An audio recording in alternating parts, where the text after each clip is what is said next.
This here is George Fish, and the most interesting thing about him is that the stone says he was drowned. So it's just very infrequently do you actually see the cause of death on a stone. Ironic with the name Fish. Yeah. Hal, you probably want to talk about young men.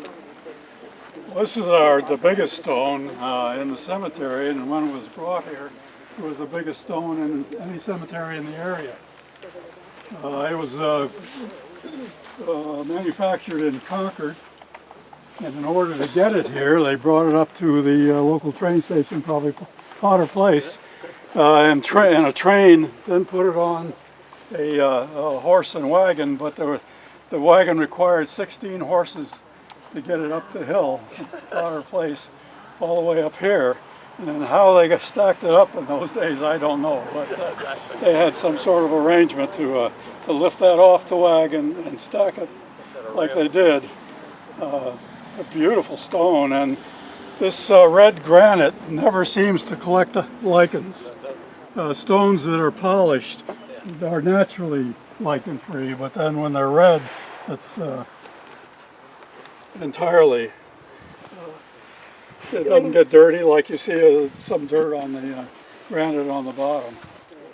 Do engravers come here to do names? What they come to do is usually add, they can add a name or the date. Generally, a lady over has just died and she'll be buried over in that corner. Whittemore, she was 106. She died this last month. But anyway, they were inquiring about how to get somebody to come and engrave her death date on it. Everything else is on the stone. But they set up with a sandblaster. Stencil they use. Yeah, they use a stencil and a sandblaster and just put the name in or a number or whatever it requires. Okay. And then Hannah Youngman, she was a Langley, and she founded the Kearsarge School of Practice, this school that's now the Academy Apartments. But the very first school was hers, and otherwise they were sheep farmers, and they make very generous gifts to the town North Wilmot Church. So a lot of the town was founded with their money. Barb, we just had the date put on the monument here, established on that bunker, on the stone right there. That's just been done in the last month. Oh. That'll look different. 1815, right? All right, I'll keep us moving. I don't want to hold you all forever I here. don't know if you want to hear about the bunkers. Well, we're getting to the bunker. So Oh, you are? yeah, we're getting, that's on the map. Okay. So here's unknown number 5.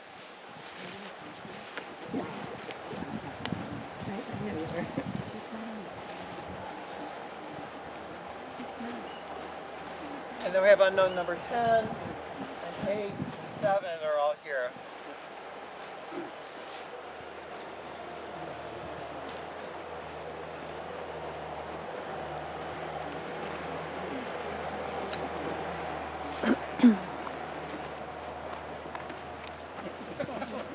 And I think there was more to Charles Atwood. I mean, obviously one of the big family names in town here, but his claim to fame for this is that he built a giant snow roller. Before they had snow plows, it was basically a giant roller that was pulled by horses and must have been treacherous to clear the roads. And so he's in the history books for that. There's actually a model. To pack it down, yeah. To pack it down. Horses and sleighs could go over. Yeah, yeah. It's a huge. I mean, it's a huge roller. There's a model of one in Springfield, Alexandria. So. For snowmobiles. Snowmobiles, right? Yeah. Okay, this row is really interesting. I mentioned before there was the rose that was cut off, the full rose, and that's Eliza here, this whole family died from diphtheria in 1862. 2 of the girls died on the same day. This has another hand pointing up, and I think the son died in the Civil War. 5 daughters died from diphtheria. So, onward.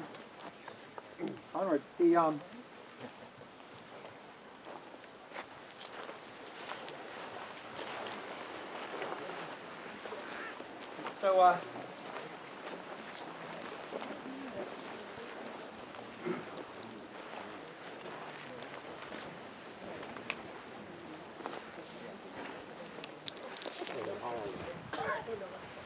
so Rolfe there, Jonathan Rolfe, died in 1870. There's got to be a lot more to him in the history books. We have not in history. We haven't found that yet. Right now, the history books in Wilmot only note that he was died after being thrown from a wagon. So that's all we know about him right now. But Merrill Cross here, he was co-owner of the first store with Mitchell. We met Mitchell earlier. And so he died in 1869, but they had the first store in 1817. His relative there, Charles Cross, died in 1863, and he was a Civil War surgeon. So here. And then John Cross died in 1872. He's one of the people that took the meeting house parts from here and took them up the hill past the library. And past the library, there's a boulder with a memorial with a plaque on it, and that's where the first working town meeting house was. So John is one of the people that organized that, and that was used until the current meeting house in 1906. Matt Campbell told me a story once about Cross Hill Road. Yep. You know that story? Yeah. The guy, his house is in the middle of the and the town wanted to put a road through his house. He said, over my dead body. Right. So after he died, they put the road through. Right. And I think he threatened to be buried near the road just so they would remember it or something. So, Pasha, I'd like to mention here, this stone is like we found so many of them, and this will get straightened. We're not finished here by a long shot, and then you're never really finished. Winters are hard on these stones, and the ground heaves up and tilts them again. But when we run across a stone like this, we just start probing around it to try to find out what is there. The old way of fixing stones was to put them upright, put a lot of cement around them. They found out later that that was a very bad thing to do. The cement ate into the stone and weakened it further. So whenever we run into cement, we get rid of it. Over there, the stone we've lost that stone. There again, it was cemented in. But this is how we find them, and nice and straight is how we leave them. So if you can't use cement, how are you ensuring that they stay upright? We use pea stone. It sounds counterintuitive, but the smaller the stone, the better. Because a large stone will heave up and won't go back in place. It's gradually, as we know here in New Hampshire, the stones that we grow them every year, they just keep working up. But the pea stone will not. It doesn't hold water. And if it does heave up a little bit, it'll go right back to the same place. So you dig a deep enough hole, put the stone in, and then fill pea stone around it? Well, we like with this, we would take it out of the ground and put this pea stone under it, or try to jam it under if we can't do that. But yeah, the pea stone around it and under it, and that holds it much better. It's been found by people who've done a lot more restoration than we have. So Fisk here is important because he actually sold a bunch of his land to create the first, to finance the erection of the first congregational church again up the hill. So I think he's well known in the church for that. But he also helped move the town's meeting house up the hill. And he gave, in 1883, he gave $500 to the town to buy a hearse, which is then run by the Goodhues. But he himself ran a shoe form factory, the little shoe wooden things that made to make shoes. And he also, if I may add, he also gave land for the schoolhouse, which is now the library. And Okay. I believe even where the blacksmith shop is, where the town hall maybe is now. So, and he owned that white house, which was our house right next to the church. Oh, wow. Calvin Christian. Yeah, so important. There's a number of people that were just very generous to the town very early on. It's really impressive. And I wanted to, and Yeah. we're going to talk about the hearse. Yeah, the town hearse is now at the New London Historical Society. They built a very lovely Speak up home louder. for it, and they've restored it beautifully and so forth. I believe that they did purchase it from the town of Wilmot, but if you get to the New London Historical Society, be sure and go to the hearse house and check it out. It's well worth seeing. And we found a huge sign that said Undertaker, S-E and F-E, Good Hugh Undertaker. So Right. we gave it, lent it to them, right? That's right. Wilmot maybe can get it back with nothing good. Yeah. So that's with the hearse. Right. And that hearse was used from 1883 until 1928. Oh my. So that's 40 years of use. Wow. Pretty cool. Okay. So Timothy Smith has another tintype frame in it, so you can see that there was a photograph for him here in 1855. I'm going to skip Samuel Teal and Nathan Jones just in the interest of time, and move on to Benjamin Bunker.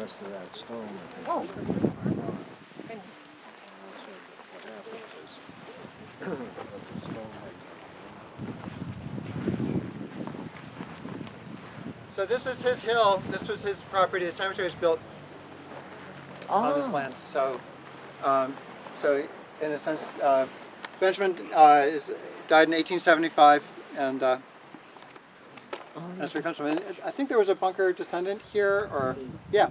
Do you have anything else to add about I'll them? just say, I have all these genealogy books, and they all have numbers and letters and stuff. But there's a special section that says they don't know where the New London bunkers fit. But since then, they did DNA testing because there were too many Johns. Okay. And since then, they did DNA testing, and a woman I talked to, she said, now we know where they belong, and I have it on a disc, but I haven't put it into my computer. So somehow, she said, yeah, you're related to them. Okay. Oh. But anyway, I'll find out more about them eventually. Okay, and then we're going to head over this way, but the three stones over there, Moses Ray and Mary and I think their child, they all have the little upward pointing fingers. So if you like those, they're right there, just to the right of the Langley grave.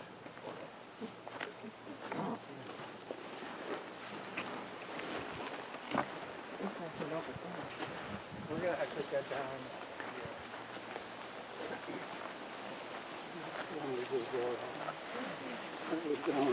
Right over the ground. Still dirty.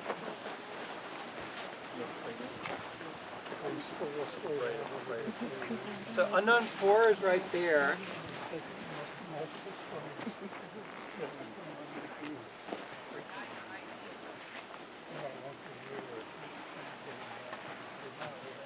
So these stones have really cleaned up really well with the D2. I mean, they're only 70 years old, but they're just the marbles come through really well. But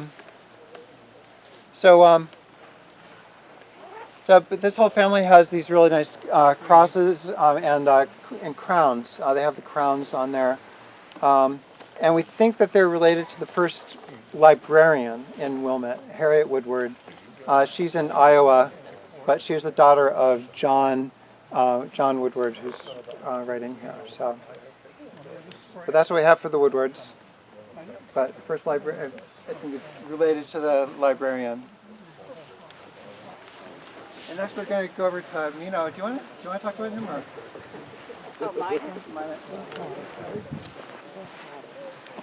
So, as you all know, there are a lot of Wilmot's famous families are here. We have Stearns and Gove and Whittemore and Langley and Bunker and Brown and White. There's whole rows of families here. Mine Stearns is one of them, and what are you, a great granddaughter? Well, I could tell lots of stories. My parents are here, my grandparents are here, my great-grandparents are here, and at least the Stearns branch of the family. But I wanted to mention something about John. Yeah. But mine was in the Civil War. He and his cousin Lucian Upton, who the monument is named after, signed up when Lincoln called for 300,000 volunteers to come and be in the war for 9 months. And he was at Lucian's bedside when Lucian died of dysentery. Bloody dysentery. And they had to march. They took this amazing voyage down the coast and almost were shipwrecked and went to Louisiana. And they lost almost a quarter of the regiment to dysentery because they were drinking swamp water. They had no fresh water. And John, I just wanted to say, because John was a surveyor, this is a picture of John in Ripley's Believe It or Not. He actually worked over 130, if you added all the years together, of town offices. And I only knew him as this elder man in coveralls and a faded denim shirt, but I've been going through his papers. He was a surveyor, and anyway, he did a lot more than be just a farmer at home. He and his daughter Octavia lived in the Stearns Road schoolhouse. But in his papers, I found a rough draft of a map he did of this cemetery. After the new part had been added, there was a stone wall that separated the two, and they moved it back. But he did an estimate on how many man-hours it was going to take to move this wall. And he said 1,500 man-hours, 300 horse team hours, drilling and blasting rock, 500 man-hours, and then the cost of the dynamite. Wow. Anyways, So you could bid on the job. Kathy, yeah. this other John Stearns, You're going to ask me something I've forgotten how he's related. oh, I didn't know if he was Yeah. somehow one of the many brothers or sister. One of the many brothers or cousins, not brother of No, okay. Okay, next up is Dodge, right behind us. Edward Dodge, he died in 1916, and he ran one of the largest sawmills up on Kempton Brook, sort of 4A. But there's 50 men working at that mill all the time. Town records have all kinds of notes of accidents and amputations and you know, it's just a big sawmill being run by the creek. But yeah, yeah, it's an amazing place, and you can actually, I think it's the one where the ruins are still. If you go up there, yeah. So that's Edward. Very impressive to get something like that going. And the other example of things you might see, just in terms of 101, you'll see these 3 rings a lot of the times, and this is Oddfellows. It's kind of like the Masons. And you'll see these a lot. There's more popular. There has another one. But you see the FLT, that stands for Friendship, Love, and Trust. So that's just an example of Oddfellows. There's only 3 more stones. It's getting interesting. But you don't, yeah, you guys don't seem to be getting too tired. So that's good. You mentioned when they first started embalming. Yep. You know when they first started cremating? I think that's very old. In the 70s, I think In the 70s, in the it was. 1970s. and cremating? Was that new? Cremation started, I think. Well, I mean, I think people have been burning bodies as long as Yeah. thousands of years. But I think modern, yeah, probably Modern, modern techniques are Quite different. yeah. Al is here. We'll wait on Al for that. She's back talking. Yep. There's a stone up there. I won't drag everybody all the way there. That little one with the pink stone is a sweet little grave. It's a Scott Osgood. He died in 1970. He's only 1 day old. And there's a sweet little peace sign on his grave. So it's nice amid all these harsher signs that you see on stones. You'll see that. And Doug, do you want to talk about? Yeah, well, this is a good example of repair. You can see this one's in 2 pieces. And so Al will smooth the edges, and epoxy them. They have a special epoxy. Then if there's cracks in that, then they'll put the grout on. And so we're able to save that. Because that stone lays on the ground, it doesn't take many decades before it just disintegrates. It just falls apart and you can't deal with it. So that's a good example of a really difficult one that he was able to save. And there's many more like that. You go up to Tewksbury and you'll see a lot of ones like that. Yeah. And her husband, James Taylor, was the whole bottom of the stone is missing. That's why it's short. The stone was disintegrated, and so that's all that's left. So we don't really have a record of that, of when he died or how old he was. There's got to be other records of that, but some of the stones are just cut off. And on hers, you can't read a lot of it. But I mean, all of this is glue. Here, it's really just two pieces that, and so modern glue is really pretty impressive.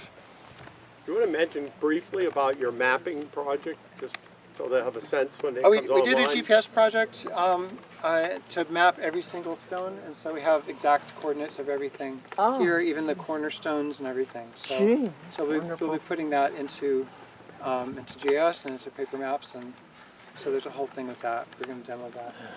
And Doug, did you want to talk about Timothy Patton? That,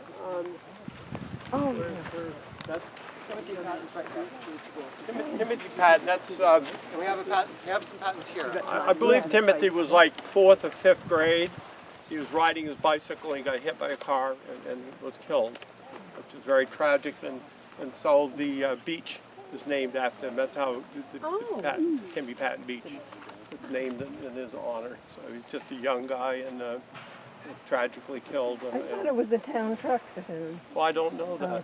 If that's true, I don't know that. It was could on be. North Wilmot Road, wasn't it? Could have very well been, yeah. I don't know what vehicle hit him, but I know he was killed by a vehicle. It was outside his home, and that would have been North Wilmot. Yeah, it would have been. Yeah. Anyhow. And that loops us all the way around to the lemonade and cookies. But feel free to stay around. On the back of one of the handouts, there's a list of things you can look for. So if you want to look for, to find the angel, or to find, where Stearns married a Langley, or there's all kinds of. I didn't want to call it a scavenger hunt, but there's one with the covered bridge. There's motorboat. There's all kinds of cool things to find here if you want to spend some time looking around. Can I say something Yeah. in closing? I mean, an idea as an inventor and engineer. I can picture Sun Bay having a QR code engraved in each stone. Then you could just scan it with your smartphone. It would bring up the biography, tell all about that person. Some of the We're modern still graves working do on have it. that. There are some sites that have QR codes. But then again, you have to keep the website running forever. Right, somebody's got to maintain the website. Yeah, Yeah, so you can scan it and learn all about the person. yeah. But there's a place in Washington that does that. Another one somebody got to first. Yeah. Thank So you. can I ask you a question? We have several broken stones that we found in our basement that are engraved. Okay. Do you know why they would be like thrown in the basement? Were they? Sometimes people take them illegally. Sometimes sometimes they're extra. We have some cases where somebody was moved, or they they found a better stone or So something one like we that. kind of figured out. It was a single stone, and when we came up here and found it, it's now a double. So we figured that he Yeah. died. There was a single stone, Yeah. and then when the wife died, they chucked the stone in our basement and put a double, with the curved top, a double Yeah. stone. But there was a couple other ones. I didn't know if like they broke, and maybe, they replaced it and again just chucked it in my basement. Yeah, easily. Are there that names kind of on thing it? happens all the time. But if there's an extra person, often the spouse will go. Sometimes they last a lot longer. Sometimes they don't. Yeah. I have a friend who, the front step of his old farmhouse, when they took it out, it was a gravestone, and it was the husband and wife, but they got divorced, but they had already made the gravestone, so they used it as their front step. So like you make them ahead of time. Yeah. Which I don't know that. There's a lot of names carved on here for people that are waiting to come in, or people that will never come. Some people put their grandchildren on stones, hoping that their Yeah. children and grandchildren will come join them, Yeah. and it doesn't happen. They get married. And there are awkward situations with remarriages. Yes. I hadn't considered like, oh, you do that far ahead of time. Okay. Yeah. Yeah. There's Yeah. one stone up here that had gotten the name sandblasted off. Yeah, And it was obvious. there's one in Pine Hill where his ex-wife is there, and Yeah. he's gonna. Thank you very much. Yeah, thank you. Thank you. Thank you for coming by. That was very good. Really.